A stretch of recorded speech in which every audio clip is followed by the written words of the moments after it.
அதுல அர்ஜுனன் கேள்வி கேட்க பகவான் கண்ணன் பதில் சொல்லிக்கிட்டே வர. அப்ப அர்ஜுனன் ஒரு கேள்வி கேட்கிறான் கண்ணன் கிட்ட. என்ன கேள்வி தெரியுமா?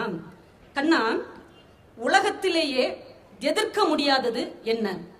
உலகத்திலேயே எதிர்க்க முடியாதது எது? நம்ம ஆண்கள்கிட்ட கேட்டா வீட்டம்மா தான் அப்படிம்பாங்க. நான் உலகத்துல யாரை வேணா எதிர்த்துருவேன், என் மனைவி என்னால எதிர்க்கவே முடியாது அப்படிம்பாங்க. அந்த மனைவிட்ட கேட்டோன்னு வைங்க, நான் என் வீட்டுக்காரெல்லாம் எதிர்த்துருவேன், எங்க மாமியாரத்தை என்னால எதிர்க்க முடியல அப்படிம்பாங்க. இப்ப ஒவ்வொருத்தங்களுக்கும் எதிர்க்க முடியாததுன்னு ஒண்ணு இருக்கு. இப்ப அர்ஜுனன் கேட்கிறான் கண்ணன் கிட்ட, கண்ணா, உலகத்திலேயே எதிர்க்க முடியாதது என்ன? கண்ணன் பதில் சொல்லுகிறான், உலகத்திலேயே எதிர்க்க முடியாதது மென்மை என்று சொல்லுகிறான்.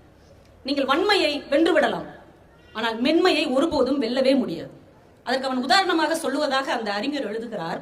ஒரு வண்டு வைரம் பாய்ந்த ஒரு கட்டையை ஒரு பகுதியிலிருந்து துளைத்து துளைத்து துளைத்து அடுத்த பகுதிக்கு வரக்கூடிய வலிமை வாய்ந்த ஒரு வண்டு ஒரு மாலை நேரத்தில் ஒரு மலருக்குள் தேனருந்த போகிறது.